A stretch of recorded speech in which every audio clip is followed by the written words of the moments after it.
Silicon city ಬೆಂಗಳೂರಿನಲ್ಲಿ ಏನು nursing ಕಾಲೇಜುಗಳಿವೆ ಅವು ಇಲ್ಲೀಗಲ್ ಆಗಿ ನಾಯಿ ಕೊಡೆಗಳಂತೆ ತಲೆ ಎತ್ತಿರುವಂಥದ್ದು. ಈಗಾಗಲೇ ಈ ಅನಧಿಕೃತವಾಗಿ ಏನು ಕಾಲೇಜುಗಳು ನಡೆಸ್ತಾ ಇದ್ದಾರೆ ಆ ಕಾಲೇಜುಗಳ ವಿರುದ್ಧ ಈಗಾಗಲೇ ರಾಜೀವ್ ಗಾಂಧಿ ವಿಶ್ವವಿದ್ಯಾಲಯಕ್ಕೆ ಜೊತೆಗೆ ಕರ್ನಾಟಕ ನರ್ಸಿಂಗ್ ಬೋರ್ಡ್ಗೆ ಕೂಡ ದೂರನ್ನು ಸಲ್ಲಿಸಿದ್ರು, ಯಾವುದೇ ಕ್ರಮಗಳನ್ನು ಆಗ್ತಾ ಇಲ್ಲ. ಇಲ್ಲೊಂದು ಕಾಲೇಜು BSc ನರ್ಸಿಂಗ್ ಕಾಲೇಜಿಗೆ ಅನುಮತಿ ಪಡೆದಿರುವಂಥದ್ದು, 16 ಕೋರ್ಸ್ಗಳನ್ನು ಇಲ್ಲಿಗಲಾಗಿ ನಡೆಸ್ತಾ ಇರುವಂಥದ್ದು, ಜೊತೆಗೆ ಲೊಕೇಶನ್ ಇಲ್ಲಾದರೆ ಬೇರೆ ಬೇರೆ ಕಡೆ ಅಡ್ಮಿಷನ್ಗಳನ್ನು ಮಾಡಿಸ್ಕೊಂಡು ಇಲ್ಲಿಗೆ ತರುವಂಥದ್ದು. ಹೀಗಾಗಿ ಸಾಕಷ್ಟು ಒಂದು ರೀತಿ ಅಕ್ರಮಗಳನ್ನು ನಡೆಸ್ತಾ ಇದ್ದಾರೆ. ಇದ್ರ ಬಗ್ಗೆ ಕ್ರಮ ವಹಿಸಿ ಅನ್ನುವಂಥದ್ದನ್ನು ಈಗಾಗಲೇ ದೂರನ್ನು ಕೊಟ್ಟಿರುವಂತಹ ಹೋರಾಟಗಾರರಾಗಿರುವಂಥ ರಾಘವೇಂದ್ರ ಅವರು ಇದ್ದಾರೆ. ಬನ್ನಿ ಕೇಳೋಣ. ಸರ್, ಈಗ ಈ ಒಂದು ಕಾಲೇಜು ಇಲ್ಲಿಗಲ್ ಆಗಿ ನರ್ಸಿಂಗ್ ಕಾಲೇಜ್ ನಡೀತಾ ಇದೆ, ಏನು ಪ್ರಮುಖವಾಗಿ ವೈಲೇಷನ್ ಮಾಡಿರುವಂಥದ್ದು? ಸರ್, ಇದು ಕಾಲೇಜ್ ಹೆಸರು ಸೌಭಾಗ್ಯ ಲಲಿತಾ ನರ್ಸಿಂಗ್ ಕಾಲೇಜ್ ಅಂತ.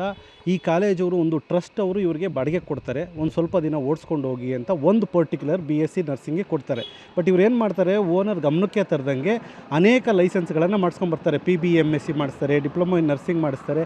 ಈ ರೀತಿ ಮಾಡಿಸ್ಬಿಟ್ಟು ಅವರಿಗೆ ರೆಂಟ್ ಕೊಡೋದು ಸ್ಟಾಪ್ ಮಾಡಿಬಿಡ್ತಾರೆ. ಸೊ ಅದಾದಮೇಲೆ ಇಂತಹ ಇಲ್ಲಿಗಲ್ನ ಕಂಡಂತಹ ಅವ್ರು ಏನು ಮಾಡ್ತಾರೆ, ಎಲ್ಲರಿಗೂ ಕಂಪ್ಲೇಂಟ್ಗಳನ್ನು ಬರೀತಾರೆ. ಸೊ ಆ ಹೋರಾಟದಲ್ಲಿ ನಾನು ಒಂದು ಡಾಕ್ಯುಮೆಂಟ್ಗಳನ್ನ ತೆಗೆದು ನಾನು ನರ್ಸಿಂಗ್ ಅವ್ರಿಗೆ ಕೊಟ್ಟಾಗ ಆಯ್ತು ಇನ್ವೆಸ್ಟಿಗೇಷನ್ ಮಾಡ್ತೀನಿ ಅಂತಂದರು. ಇನ್ವೆಸ್ಟಿಗೇಷನ್ ಮಾಡಲಿಲ್ಲ. ನನ್ನ ಗಮನಕ್ಕೆ ತುಂಬ ದೊಡ್ಡ ವಿಚಾರ ಗೊತ್ತಾಗಿತ್ತು. ಇದೇ ಅಡ್ರೆಸ್ಸಲ್ಲಿ ಸುಮಾರು ಕಾಲೇಜುಗಳ ಹೆಸರುಗಳು ರಿಜಿಸ್ಟರ್ ಆಗಿದ್ದಾವೆ. ಅಂದರೆ ಭವಾನಿ ಅಂತ ಆಗಿದೆ, KN ಅಂತ ಆಗಿದೆ. ಸೊ ಇವೆಲ್ಲ ಏನಕ್ಕೆ ಮಾಡಿದ್ದಾರೆ ಅಂತಂದರೆ ಇದರೊಳಗೆ ಇನ್ನೊಂದು ನರ್ಸಿಂಗ್ MSc ನರ್ಸಿಂಗ್ ಮಾಡಿಸೋದು ಅಥವಾ ಡಿಪ್ಲೊಮಾ ಇನ್ ನರ್ಸಿಂಗ್ ಮಾಡೋಣ, ಈ ರೀತಿಯಂತಹ ಕೆಲಸಗಳನ್ನು ಮಾಡ್ಕೊಂಡು ಹೋಗೋದು. ಸೊ ಇದಕ್ಕೆ ನಾವು ಹೈಕೋರ್ಟ್ಗೆ ಹೋಗ್ಬಿಟ್ಟು ಡಿಗ್ರಿ ಮಾಡಿಸ್ಕೊಂಬಂದು ಹೈಕೋರ್ಟ್ ಅವರು ಇವರಿಗೆ ಚೀಮಾರಿ ಹಾಕಿ 22 ಲಕ್ಷ ಪೆನಾಲ್ಟಿ ಹಾಕಿದ್ರು. ಅಂದರೆ ಅವರಿಗೆ ರೆಂಟನ್ನು ಕೊಟ್ಬಿಡಿ ವಾಪಸ್ಸು. ಆಮೇಲೆ ಕಾಲೇಜನ್ನು ಈ ಕೂಡಲೇ ವೆಕೇಟ್ ಮಾಡಬೇಕು, ಅಂದರೆ ಈ ಕಾಲೇಜು ಇವಾಗ ಸದ್ಯಕ್ಕೆ ವೆಕೇಟ್ ಆಗಬೇಕಾಗಿತ್ತು. ಅದೊಂದು. ಅದರ ಜೊತೆಯಲ್ಲಿ ಅಲ್ಲಿರುವಂತಹ ಸ್ಟೂಡೆಂಟ್ಗಳು ಯಾವುದೇ ಫೀಸನ್ನು ಕಟ್ಟಂಗಿಲ್ಲ ಅಂತ ಹೈಕೋರ್ಟು ಸ್ಪಷ್ಟವಾಗಿ ಆದೇಶ ಮಾಡಿದೆ. ಸೊ ಇಲ್ಲಿ ಇವರು ಬರೀ ಓನರು ಮತ್ತು ಸ್ಕೂಲಿನ ಗಲಾಟೆ ಅಲ್ಲ, ಇಲ್ಲಿ ಮುಖ್ಯವಾಗಿ ಮಕ್ಕಳ ಭವಿಷ್ಯದ ಗಲಾಟೆ. ಮಕ್ಕಳ ಭವಿಷ್ಯ ಹೇಗೆ, ಯಾವುದೋ ಒಂದಿನ ರಾತ್ರೋರಾತ್ರಿ ಬಂದು ಎತ್ತಂಗಡಿ ಮಾಡ್ಕೊಂಡು ಹೋದರೆ, ಈಗ ನಾವು ಪೊಲೀಸ್ ಪ್ರೊಟೆಕ್ಷನ್ ತಗೊಂಬಂದು ವೆಕೇಷನ್ ಮಾಡಿಸಿದ್ರೆ ಸ್ಟೂಡೆಂಟ್ಗಳು ಏನಾಗಬೇಕು, ಇವರು ರಿಜಿಸ್ಟ್ರ್ ಮಾಡ್ಕೊಂಡಿರೋರು ಕಷ್ಟಪಟ್ಟು ಫೀಸನ್ನು ಕಟ್ಟಿದಂಥ ತಂದೆ ತಾಯಿಗಳ ಪರಿಸ್ಥಿತಿ ಏನು. ಸೊ ಹಾಗಾಗಿ ಈ ಕಾಲೇಜು ಇಲ್ಲೀಗಲಾಗಿ ನಡೆಸ್ತಾ ಇದೆ. ಬಟ್ ವಿಚಾರ ಏನು ಅಂದರೆ, ರಾಜೀವ್ ಗಾಂಧಿ ಸಿಂಡಿಕೇಟ್ ಬಂದಾಗ ಈ ರೀತಿ ಇನ್ಸ್ಪೆಕ್ಷನ್ ಮಾಡೋದಿಲ್ವಾ, ಒಂದೇ ಅಡ್ರೆಸ್ಸಲ್ಲಿ ಹೆಂಗೆ ಇಷ್ಟೊಂದು ಪರ್ಮಿಷನ್ ಕೊಟ್ಟಿದ್ದೀರಿ, ಲೈಸೆನ್ಸ್ ಕೊಟ್ಟಿದ್ದೀರಿ, ಹಾಗೂ ಈ ಗಲಾಟೆಯಲ್ಲಿ ಕೊಟ್ಟಿರುವಂತಹ ಕಂಪ್ಲೇಂಟ್ಗಳ ಮೇಲೆ ಯಾಕೆ ತನಿಖೆ ಆಗಿಲ್ಲ? ಅಷ್ಟು ಪ್ರಭಾವವನ್ನು ಬೀರುವಂತಹ ವ್ಯಕ್ತಿಗಳಿದ್ದಾರಾ? ಓಕೆ ಸರ್, ಈಗ ಹೇಳಿದರೆ ಸರ್ವೇಶ್ವರ ಎಜುಕೇಷನಲ್ ಟ್ರಸ್ಟ್ನವರು ಇವರಿಗೆ ಬಾಡಿಗೆ ಕೊಡ್ತಾರೆ. ಇವರು ಬಾಡಿಗೆ ತಗೊಂಡ ನಂತರ ಒಂದು ಕೋರ್ಸು BSc ನರ್ಸಿಂಗ್ ಕೋರ್ಸ್ಗೆ ಬಿಲ್ಡಿಂಗು ಮತ್ತು ಒಂದು ಕೋರ್ಸ್ಗೆ ಏನು ಲೈಸೆನ್ಸ್ ಇರುತ್ತೆ ಅದನ್ನು ನೀವು ನಡ್ಸ್ಕೊಂಡು ಹೋಗಿ ಅನ್ನುವಂಥದ್ದು ಬಾಡಿಗೆ ಕೊಡ್ತಾರೆ. ತದನಂತರ ಅವರು ಏನು ಮೂಲ ಟ್ರಸ್ಟ್ನವ್ರಿಗೆ ಇದ್ಯಾವುದು ಕೂಡ ಅವ್ರ ಗಮನಕ್ಕೆ ತಂದಿಲ್ವಾ, ಹೇಗೆ? ಯಾವುದನ್ನು ಅವರ ಗಮನಕ್ಕೆ ತಂದಿಲ್ಲ. ಇನ್ಫ್ಯಾಕ್ಟ್ ಅಡಾಸಿಟಿ ತೋರಿಸಿದರೆ ಹೋಗೋ ಏನು ಮಾಡ್ಕೊತೀಯ ಮಾಡ್ಕೋ ಅಂತ. ಸೊ ಆ ಟೈಮಲ್ಲಿ ನಮಗೆ ಗಮನಕ್ಕೆ ಬಂತು. ಸೊ ಅಂದರೆ ನಾನು ಫೀಸು ಕಟ್ಟೋದಿಲ್ಲ, ಇಲ್ಲಿಗಲ್ಗೂ ಮಾಡ್ಕೊತೀನಿ, ಸರ್ಕಾರ ನನ್ನ ಜೊತೆಲಿದೆ, ನಾನು ಹೆಂಗೋ ಹ್ಯಾಂಡ್ಲ್ ಮಾಡ್ಕೊತೀನಿ ಅಂತ ಮಾಡ್ಕೊತಿದ್ದ ಸಮಯದಲ್ಲಿ ಈ ಹೋರಾಟವನ್ನು ಸತತವಾಗಿ 3 ವರ್ಷ ನಾವು ಮಾಡಿ ಹೈಕೋರ್ಟಲ್ಲೇ ಡಿಗ್ರಿ ಮಾಡಿಸ್ಕೊಂಬಂದಿದೆ ಅಂತ ನೀವು ಅರ್ಥ ಮಾಡ್ಕೊಬೋದು. ಸಮಾಜದಲ್ಲಿ ಇರುವಂತಹ ಪರಿಸ್ಥಿತಿ ಹೇಗಿದೆ ಅಂತಂದರೆ, ಸರ್ಕಾರ ಯಾವುದೇ ಕಾರಣಕ್ಕೂ ಕ್ರಮವನ್ನು ಜರುಗಿಸೋದಿಲ್ಲ. ಈ ಕಾಲೇಜು ಈಗ BSc ನರ್ಸಿಂಗ್ ಮಾತ್ರ ಅನುಮತಿ ಕೊಟ್ಟಿರ್ತಾರೆ ಪ್ರಾರಂಭದಲ್ಲಿ. ಈಗ 16 ಕೋರ್ಸ್ಗಳು ಪ್ರಾರಂಭ ಆಗಿದೆ. ಅಷ್ಟು ಕೆಪಾಸಿಟಿ ಇದೆಯಾ ಒಳಗಡೆ? ಕ್ಲಾಸ್ ರೂಮ್ ಆಗಿರ್ಬೋದು, ಬೇರೆ ಬೇರೆ ಫೆಸಿಲಿಟಿ ಇರ್ಬೋದು, ಅದು ಇದೆಯಾ ಒಳಗಡೆ? ಇವತ್ತು ನಾವು ಬಿಲ್ಡಿಂಗ್ ಹಿಂದೆನೇ ಇದ್ದೀವಿ, ನೋಡ್ಬೋದು ಅದ್ರ ಮೂಲಭೂತ ಸೌಕರ್ಯ ಏನಿದೆ. ಅಪ್ರಾಕ್ಸಿಮೇಟ್ಲಿ 40 ರಿಂದ 50 ಸ್ಟೂಡೆಂಟ್ಗಳು ಇರುವಂತಹ ಜಾಗ. ಈ ರೋಡಲ್ಲಿ ಒಂದು ಕಾರು ಬರಲ್ಲ, ನಿಲ್ಲಿಸೋದು ಬಿಡಿ, ಹೋಗೋದಕ್ಕೂ ಒಂದು ಕಾರ್ ಬರೋದಿಲ್ಲ.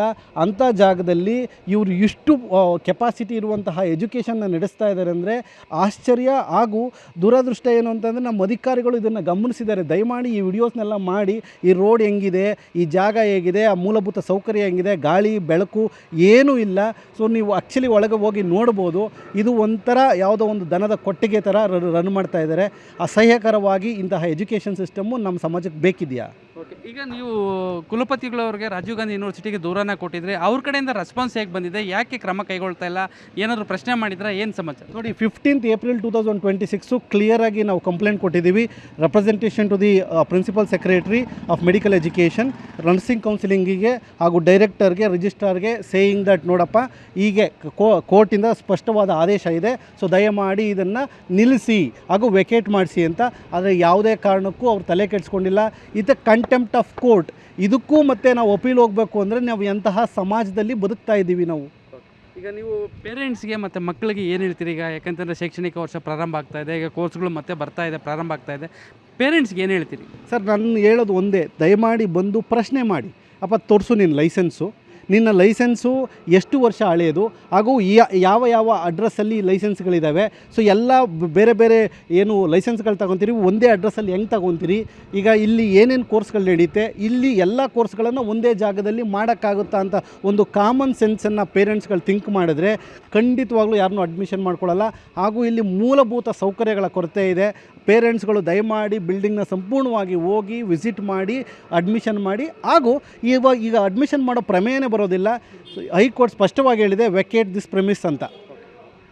ಇದಿಷ್ಟು ರಾಘವೇಂದ್ರ ಅವರ ಮಾತು. ಏನಂತಂದರೆ ಕಳೆದ 4-5 ವರ್ಷಗಳಿಂದ ಏನು ದೂರುಗಳನ್ನು ಕೊಟ್ಟಿದ್ದರು, ಹೀಗಾಗಿ ಅಂತಿಮವಾಗಿ ಈಗ ಕೋರ್ಟ್ ಕೂಡ ಆದೇಶ ಮಾಡಿರುವಂಥದ್ದು ಈ ಒಂದು ಸ್ಥಳದಿಂದ ಬೇರೆ ಕಡೆ ಸ್ಥಳಾಂತರ ಮಾಡಿ ಅನ್ನುವಂಥದ್ದು. ಆದರೂ ಕೂಡ ಇಲ್ಲೀಗಲ್ ಆಗಿ ಅನಧಿಕೃತವಾಗಿ ಏನು ನರ್ಸಿಂಗ್ ಕೋರ್ಸ್ಗಳನ್ನು ನಡೆಸ್ತಾ ಇರುವಂಥದ್ದು. ಹೀಗಾಗಿ ಕಣ್ಮುಚ್ಚಿ ಕುಳಿತುಕೊಂಡಿರುವಂಥದ್ದು ಒಂದು ಕಡೆ ರಾಜೀವ್ ಗಾಂಧಿ ಯೂನಿವರ್ಸಿಟಿಯ ಅಧಿಕಾರಿಗಳಾಗಿರ್ಬೋದು, ನರ್ಸಿಂಗ್ ಬೋರ್ಡ್ ಅಧಿಕಾರಿಗಳಾಗಿರ್ಬೋದು, ಯಾರೂ ಕೂಡ ತಲೆ ಕೆಡಿಸ್ಕೊಳ್ತಾ ಇಲ್ಲ. ಹೀಗಾಗಿ ಏನು ಇಂತಹ ಒಂದು ಪರಿಸ್ಥಿತಿಯಲ್ಲಿ ಮಕ್ಕಳು ಯಾವ ರೀತಿ ಅವರು ಮುಂದಿನ ಭವಿಷ್ಯವನ್ನು ಕಟ್ಕೊಳ್ತಾರೆ ಅನ್ನುವಂಥ ಒಂದು ಪ್ರಶ್ನೆಯನ್ನು ಮಾಡ್ತಾ ಇದ್ದಾರೆ. ಕ್ಯಾಮ್ರಾ ಪರ್ಸನ್ ಪ್ರಸಾದ್ ಜೊತೆ ನಂದೀಶ್ ಮಲ್ಲೇನಹಳ್ಳಿ, ಏಷ್ಯಾನೆಟ್ ಸುವರ್ಣ ನ್ಯೂಸ್, ಬೆಂಗಳೂರು.